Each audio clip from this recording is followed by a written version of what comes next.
Greetings and salutations, everyone. I hope everyone is doing well today. Today, I have an array of terrifying encounters to share with you.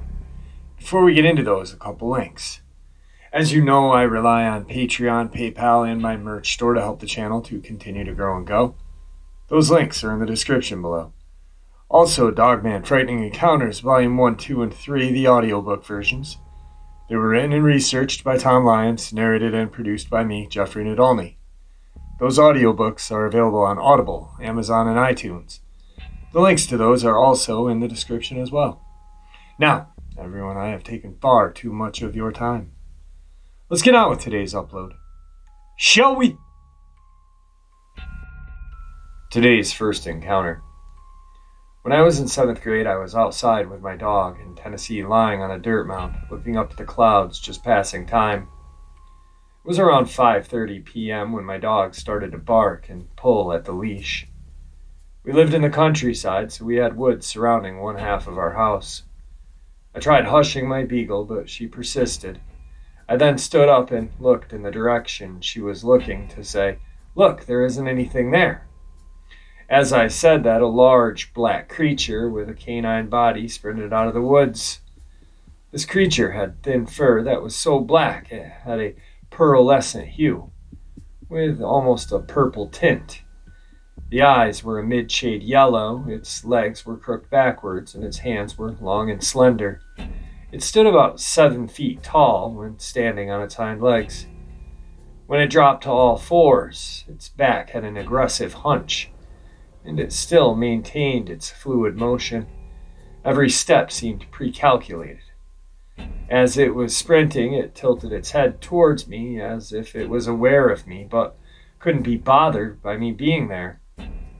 It then jumped over a 4-foot cattle fence without much difficulty. I'm a senior in high school now, and just last summer I had another experience. I was working with my father in his shed. He worked on motors and stuff. I had left my cell phone out in the shed. My friend was staying the night, so we headed back down to the shed when I realized I had left my phone there. It was about 10 o'clock, pitch black, about the same time of year as the previous encounter. We were standing outside in front of the shed trying to get the key into the keyhole when we heard a rustling in the brush in the woods. It was a very faint sound, like the breeze hitting the leaves.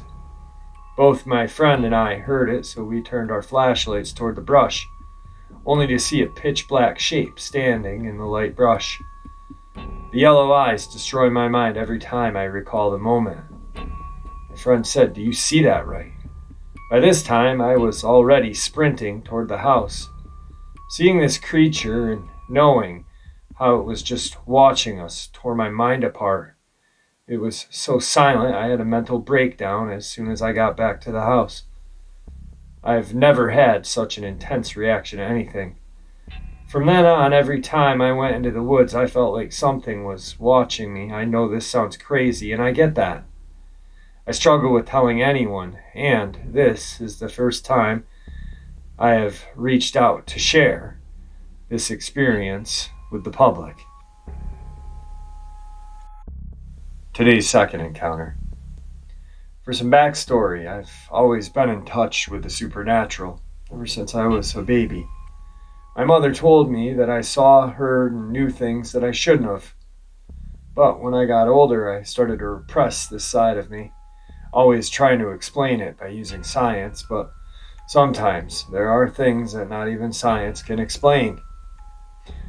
From when I was 13 to 17, I lived in a house out in the countryside of Sweden.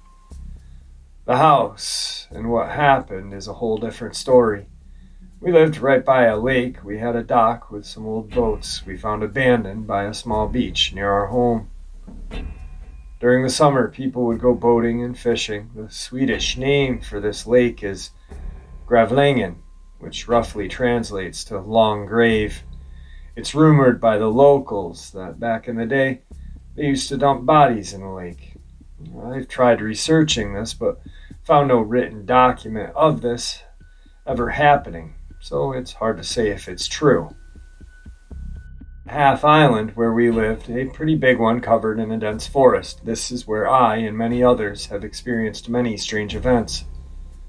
The forest is divided into two parts, each with its own trail that forks from a dirt parking lot. There's a field that divides the two parts. It was sort of like a shallow bog, and there's a big dead tree that stands alone. There's the right side of the forest where many would walk along the trail to get to the cape, which was deep in the forest. My brother and I would often play and do kid stuff on the right side of the forest. Both of us have witnessed strange things happening there. One of these instances is when we were deep in the forest around autumn, exploring and fighting with sticks. Then all of a sudden, a man wearing a simple button down shirt and brown suit pants just walked straight out of the bushes. Naturally, we were startled, but greeted the man politely. Now, what I found strange was that he walked really stiff and had a blank facial expression. His clothes he was wearing weren't weather appropriate since it was cold. When we greeted him, he just stood there, looked at us, and without saying a word, walked stiffly in a straight line into the thick tree line. Now, this incident is one of more explainable and tame events that happened in that forest, but nothing compares to the horror I experienced on the left side of that forest. The left side of the forest was rarely visited by anyone. It was mountainous and dense with trees and other vegetation. Prior to this experience, I had never really visited any part of that forest. This happened when I was 15. It was January of 2017. And it had recently snowed. It was cold. Winter morning, and I was bored out of my mind. I decided to take a walk in the forest with my dog we had at the time. His name was Coda, and he was a Shar-Pei, not the prettiest dog, and a bit of an asshole, but I loved him nonetheless. I put the leash on him, and we set off towards the forest. We get to the fork, and usually we would walk on the right side, let him off his leash, and he would run around, but sticking relatively close as I walked. But that day I wanted to explore the left side. It was like I had never known about that left side until that moment. Curiosity and a sense of adventure, I set off onto the trail leading up into the part of the forest, walking along on the edge of the field until the path leads up into the forest itself. We walked along the path, climbing over fallen trees and then downward until we entered a clearing. I unleashed Coda, and he runs like a maniac, as he would often do. The first thing I noticed was 4 oak in a near-perfect square. I even took some pictures. Past the oak, there were some young trees on the right-hand side of the far end of the clearing. If I remember correctly, it was birch. Then there were tire tracks that led into the forest to the left. How could a car get there is the mystery to me, but I followed them since the trail had ended. As I walk into the tree line where the tires were heading, I noticed an archway formed by fallen trees. As I walked along this quote-unquote road, there was a fallen hunting tower. It was covered in moss and seemed to have been there for a very long time. I kept going until I eventually ended up at a shoreline, and there I sat for a while reading a book as Kodo was doing his dog stuff. After a while I noticed it was getting late, and since it was winter, I had a bit over an hour of daylight left. Since it was only a 15-minute walk out of the forest, I was pretty relaxed and would make it home way before sunset. So I called for Coda and we set off. This is when it happened. We walked the same way that we came, Coda walking ahead as he would. Getting closer to the clearing, Coda makes it there before I do. As soon as he entered the clearing, he took a sharp right behind a tree and completely vanished. I was stunned. I got to the clearing, and as soon as I entered, it was like the world was put on mute. No wind, no birds, nothing. Only the sound of my breathing. It had started to snow as well. I walked further into the clearing, and I was all of a sudden overwhelmed with a feeling of dread, like my whole entire body was setting off alarms. I called out for my dog and usually, not always, came right away. But there was no sign of him. He's not a gracious dog. You'd hear him if he was close, but he was gone. At this point, my body was in panic mode. I needed to leave. My brain was screaming for me to run, but I couldn't without Coda. Then I felt eyes all over me, coming from all around me. I felt like I was being watched by 1,000 eyes. I noticed it was getting dark far too quickly. Every second it was getting darker and darker. I was standing there too afraid to move, crying and desperately calling out for my dog. I was there for 7 minutes, and every second felt like a lifetime, and then I heard a loud snap of a branch breaking. I looked in the direction it was coming from, and that's when I saw it. Standing in the tree line far from where I was standing. It was only for a second, but that image is still burned into my mind to this day. It was huge, easily over 7 feet tall, and covered in the darkest black fur. It had the body of a moose, really thick, long front legs, and shorter hind legs. The head was of a predatory animal that I had never seen before. It looked like that photoshopped picture of a horse with a dog's mouth. It was the most horrifying thing I had ever seen. The eyes are what I remember the most. It was like looking into the embers of a fire. There was so much hatred in those eyes. Even if I only saw it for a second, like a flash, I still saw its eyes, even when I closed my eyes. Like when you stare at a lamp or a sun. I thought this was the end. Time stood still. Moments later, Coda comes from the tree line from my right. He walked right up to me and sat next to me.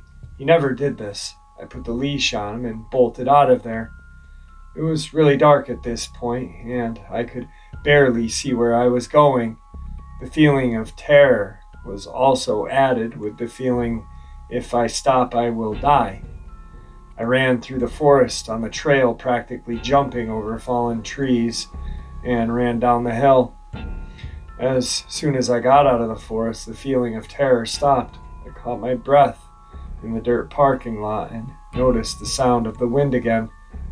The sky was significantly lighter as well. I felt safe. I went home, ate dinner, and did not say a word about what happened. A few months later, I asked my mother about the left side if she ever went up there. My mother is a medium, so she feels bad energies and stuff like that. She told me that she stays away from the left side. She feels a very dark energy coming from up there. That's when I knew that what I experienced wasn't just a figment of my imagination. So why am I sharing this now? Well, my brother and I were talking about that place, recalling childhood memories. That's when he told me his scariest experience in that forest. He told me that he was on a walk on the right side, far in on the trail. He saw a deer leg placed half in the tall brush next to the trail.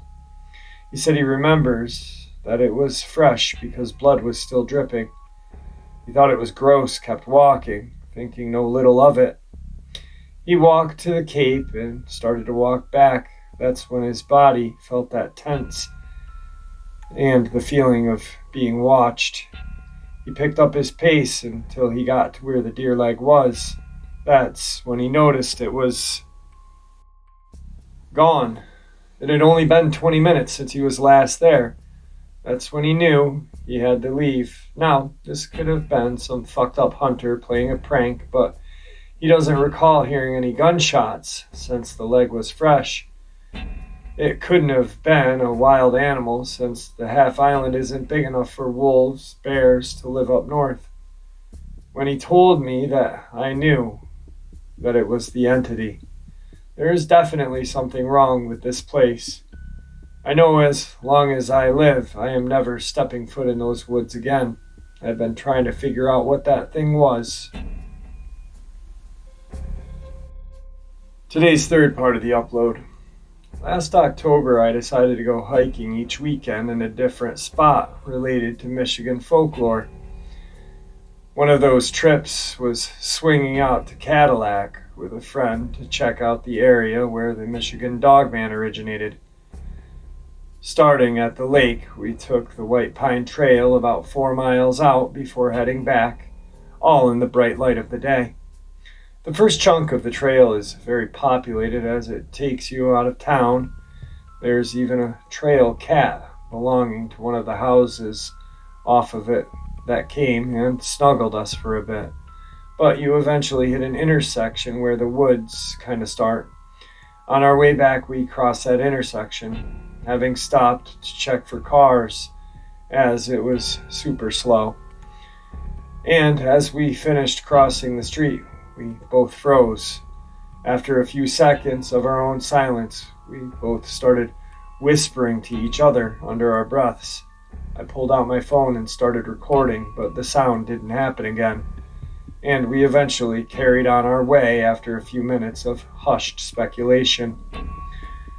What we heard specifically were 3 subsequent howls of varying pitch, a middle note, a higher one, and then the lowest of all 3, all seeming to come from the same exact spot, and all sounding like they came from the same creature as well.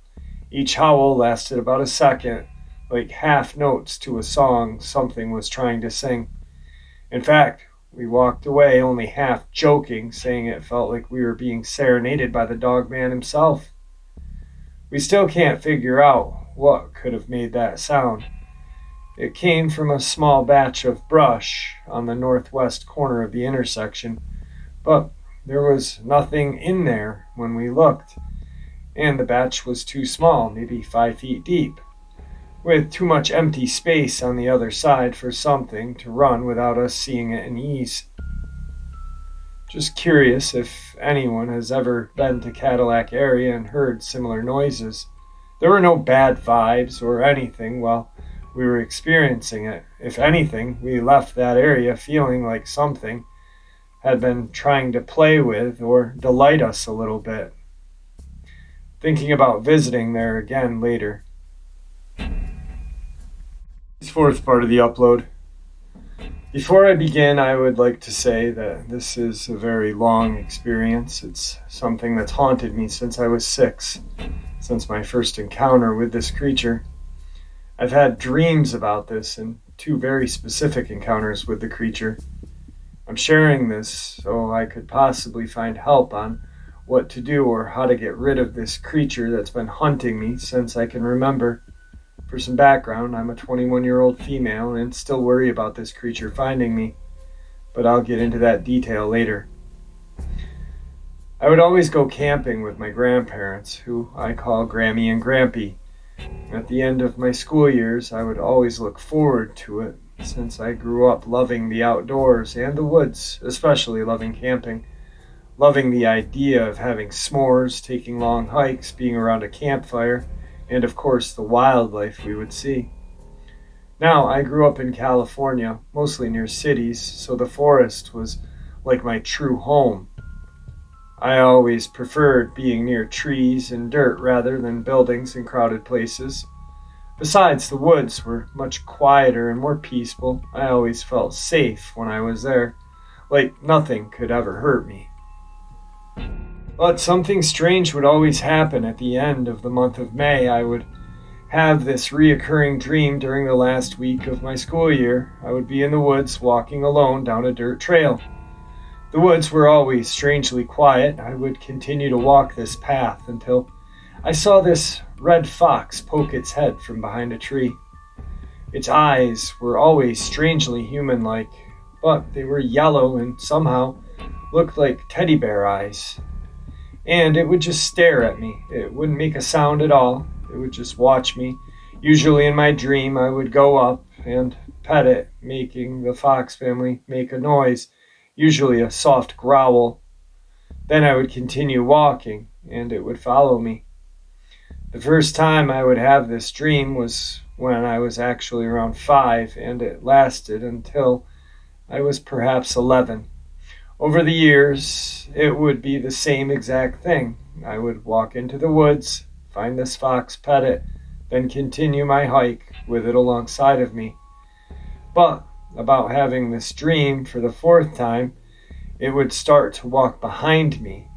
That's when I started to feel uneasy about this fox. I could hear it making odd noises, but every time I went back to look, it was just walking like nothing was wrong, even somehow giving me a smile. Sorry to go on about the dream, but I now believe that it was a warning of this creature. Now that the dream is out of the way, I can talk about my first true encounter. I was 6 years old and was going on a camping trip with my Grammy and Grampy for about a week. Of course, I was very excited about it, being able to barely keep myself in school seat for the last day of kindergarten. They had picked me up right as the bell had rung and already had the camping trailer attached to my Grampy's truck. I remember he drove an old red truck that only had 3 seats, me always being in the middle. It took about 2 hours to get there and another good hour to find our usual camping spot. It was deep in the woods and far from other people, as my Grammy wasn't too fond of being around other people while we camped. As they were setting up the camping trailer, I'd wander around the campsite, loving to dig in the dirt for bugs. I sat down on the dirt and started to dig, but I noticed how strangely quiet the woods were. It was never quiet, not even in the dead of night. I thought that was odd, but being only 6, I didn't think too hard about it. As I continued to dig for bugs, however, I thought I heard my Grammy call for me. She would usually call me Sugar Booger, that being a nickname she gave me since I was born. That's what I had heard. It sounded like she was very far away and somewhat sick. Sugar Booger.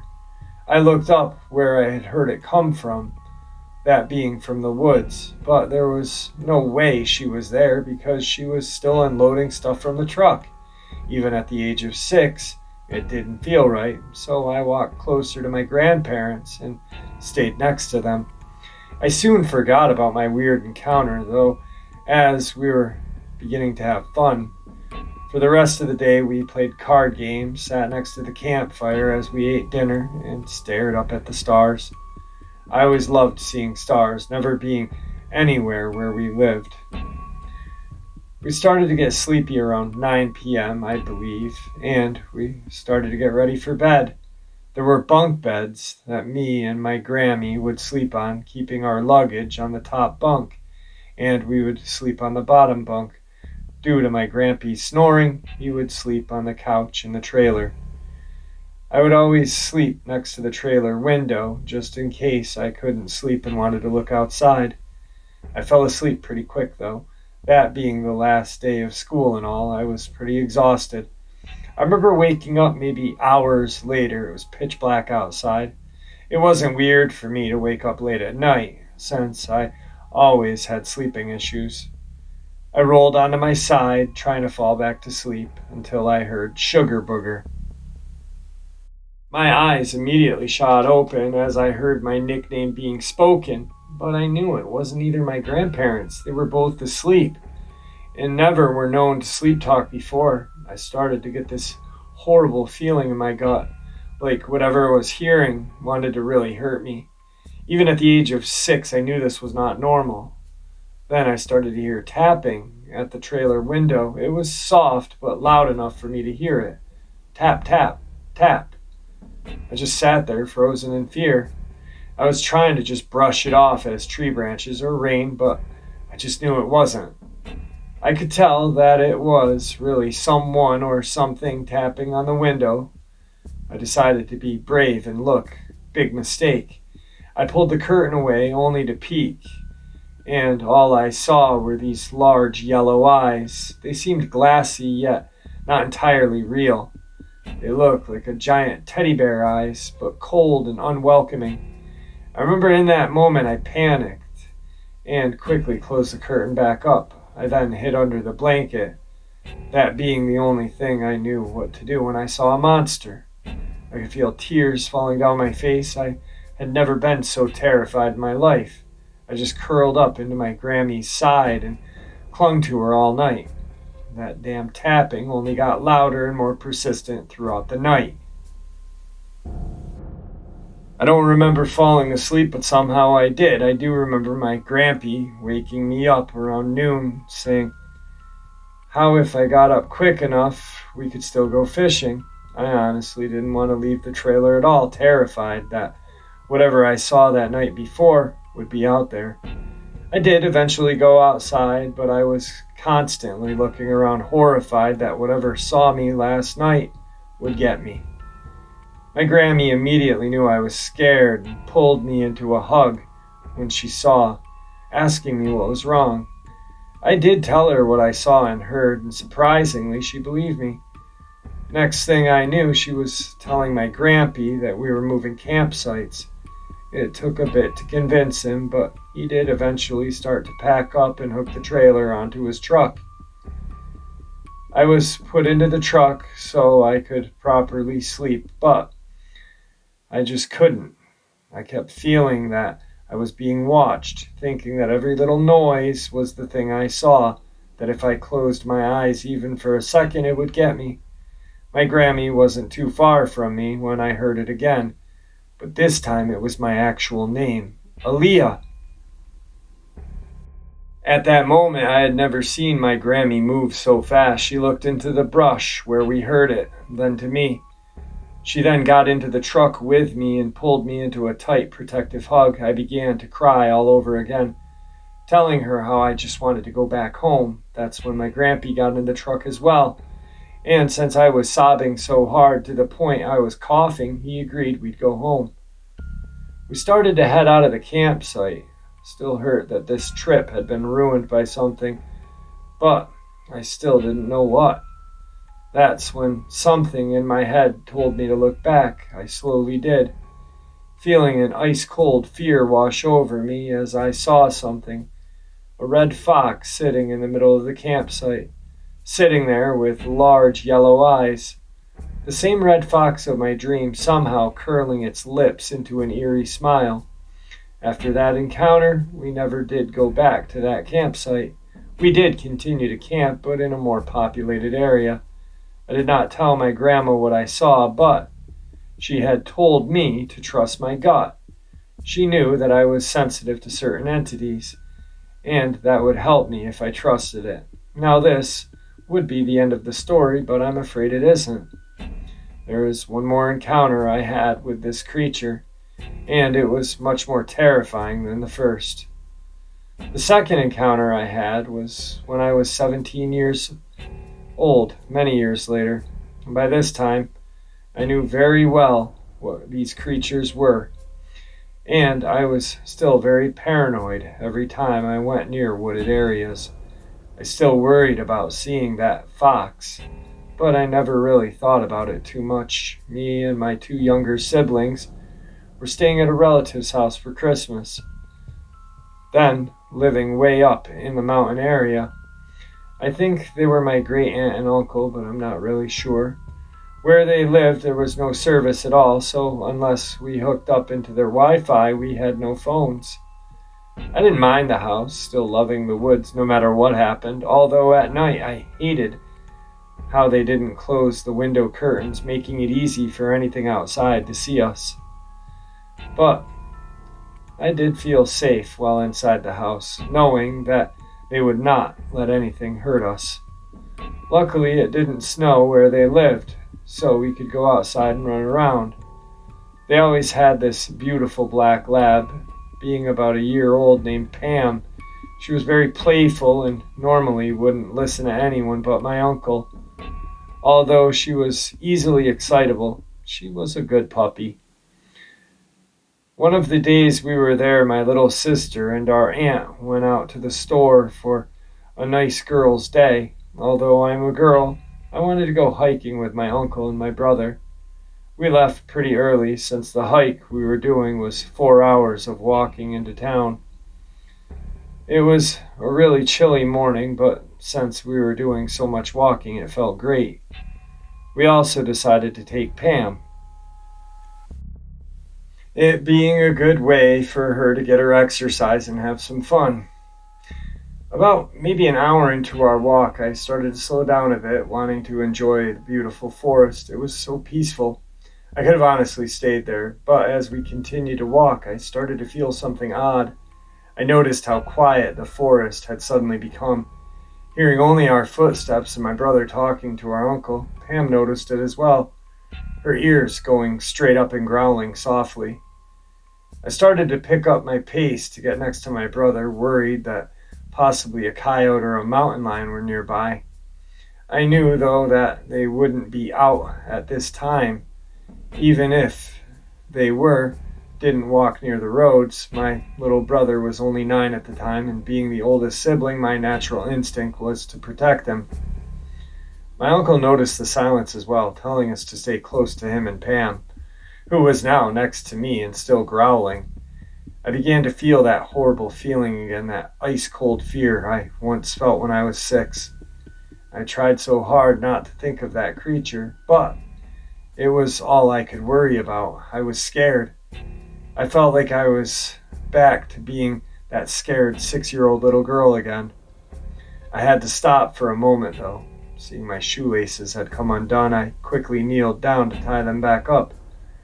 Trying to hurry and just get out of there, that's when I heard it. Aaliyah! At that moment, my heart dropped into my stomach, my eyes were widened, and I could just feel myself start to shake from fear. It was right next to me. I heard it clear as day. I slowly turned my head, and there it was. The same red fox, still having those horrid yellow eyes, and that same demented smile. Only this time I saw it much more clearly. Its fur looked so matted and disgusting. The smell it had was like rotten, decaying flesh mixed with garbage. Its limbs were much too long for a normal fox, the back legs bending completely in the wrong way. Those eyes were still the worst thing about it, but now they looked emptier than I remembered. I wanted to scream, to run, to cry, but I just couldn't. I was frozen, as I was too scared to even blink. Then I heard it speak again. This time, however, it had mimicked my little brother's voice. Found you. Before anything else could happen, Pam suddenly jumped in front of me and started to bark like mad, snapping and growling so aggressively that it scared me out of my frozen trance. When I looked back, it was gone. I used that moment to run over to my brother and uncle, who didn't see what I saw as they were too far ahead by now, but I heard my uncle start to pray and sing a song under his breath, keeping my brother and myself close to him. I was just too scared to even look back, so I just kept my eyes on the ground and refused to stop walking. Pam had stopped barking, but she was still loudly growling and never left my side as we continued our hike.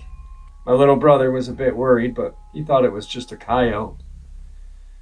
When we finally made it into town, my uncle had called our aunt and told her to pick us up, something about it not being safe for us to walk back. Thankfully, she came and got us, but she was confused since we had talked about that hike for days.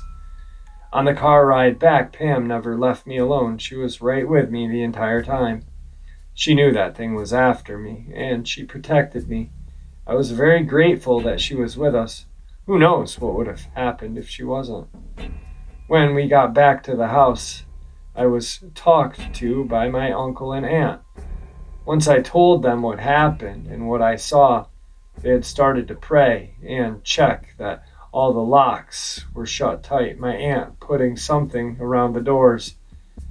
I now believe it was probably ashes, but I never did find out. Unfortunately, this made our Christmas vacation cut short, as they were worried that I was not safe while still in the woods. We had to be taken home the next day, then making an excuse of how there was an emergency with a friend that they needed to help them out. I felt horrible that this Christmas was ruined, but once I did leave the woods, I truly felt safe again. Before they had to drive us back home, though, they told me that it wasn't my fault, and that luckily it didn't hurt me or the other kids. It did make me feel a little better, but it still brought up a lot of questions and worries. It was still around. How? Why? What did it want with me? Does it want my soul? My body? Was I just going to be tormented by this thing forever? I still don't have the answers to these questions, and that's what really scares me. Now I've longed to move from California and now live in Kentucky. I do live in the woods, but so far that thing hasn't found me. I know that seems very stupid on my part, but life had changed a lot when I was growing up. I was given no other option to live somewhere else, and my grandpa in Kentucky was kind enough to let me live with him, so please don't call me an idiot for moving back to the woods. I had no other choice. Anyway, while I am happy it has not found me, I'm still worried. Can it still find me? Is it still hunting me? I'm not close to anyone who truly knows how to get rid of this thing. And that's why I'm sharing it now, because hopefully someone can give me some help. Today's final encounter. I wanted to take a moment to let everyone know why I went to the mountains in the first place. I wouldn't have rushed there unless there was a good reason, especially considering I was vacationing in Atlantic Beach and was 6 hours away. I received a call from T and J about an incident that occurred both on Saturday and Sunday night, September 25th and 26th of this year. T and J have a cabin near the North Carolina-Tennessee line. Saturday night they were both outside sitting on their deck when at exactly 5:50 p.m. two Neanderthal appeared, their words, not mine, from the tree line directly in front of their home facing them. T described them both as being tall, lanky men who were both facially deformed and had hairy patches here and there all around their naked bodies. She said the eyes were too large for their faces, but the cranium was tilted to the left side like its head had grown incorrectly, or if there was a huge tumor growing from that side of its head. Jay agreed with T on her description, except Jay took it a bit further. He began to describe to me something that had made the hair stand up on the back of my neck. Jay mentioned that one of these men were holding what seemed to be an arm, and I mean an arm only, the arm of a human person that had been snatched off a man or a woman. He recognized it as a human arm because of a smaller size compared to the feral's arm, and also because Jay is certain he saw a dirty cloth bracelet of some kind on the wrist of the arm. The feral lifted up the arm and took a huge bite out of the arm that he was holding.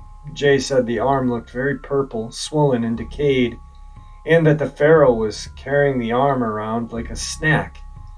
T and J smelled an awful smell like dead deer carcass as they stood up and ran inside.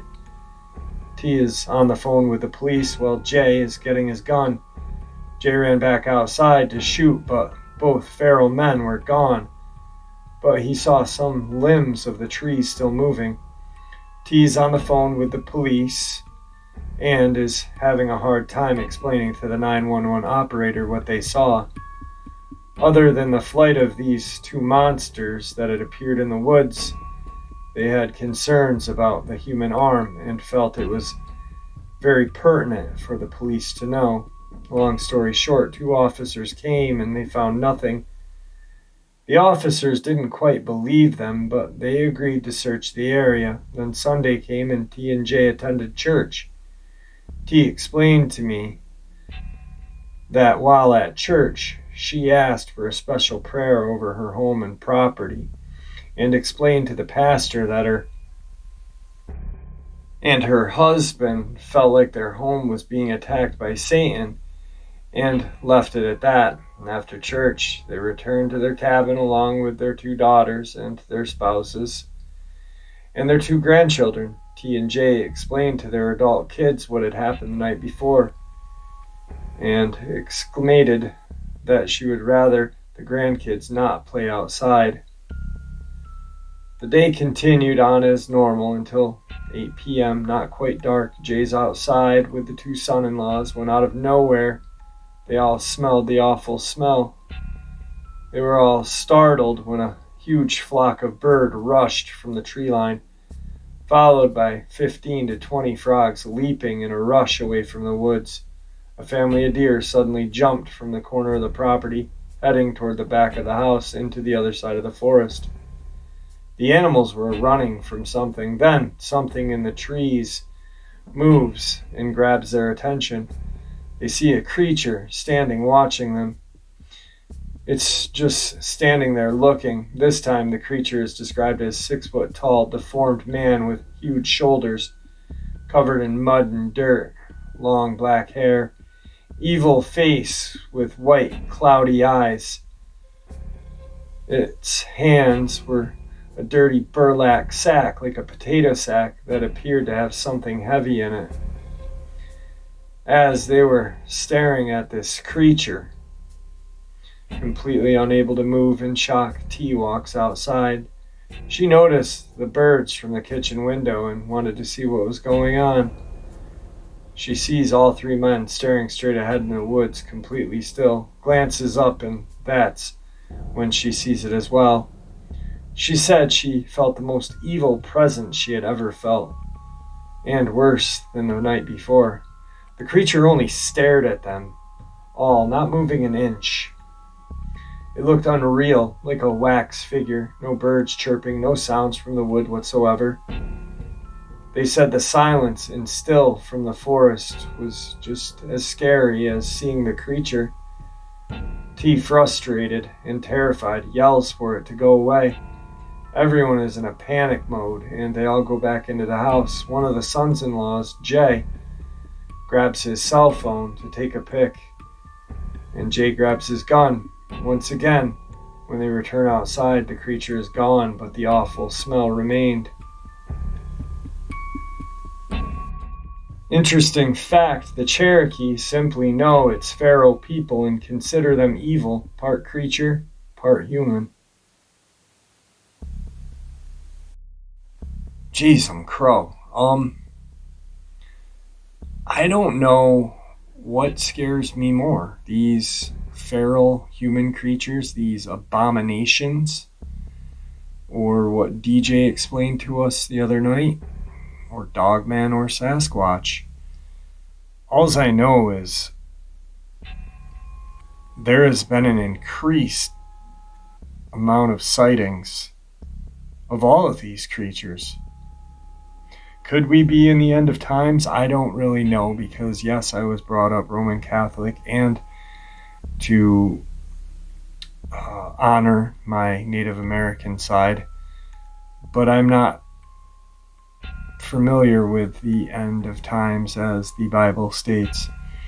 To be honest with you, I don't really think anybody could really truly interpret the Bible. It's a book that was written by a man years and years ago. So who knows? I think only way we'd be able to find out is if we were able to truly talk to God.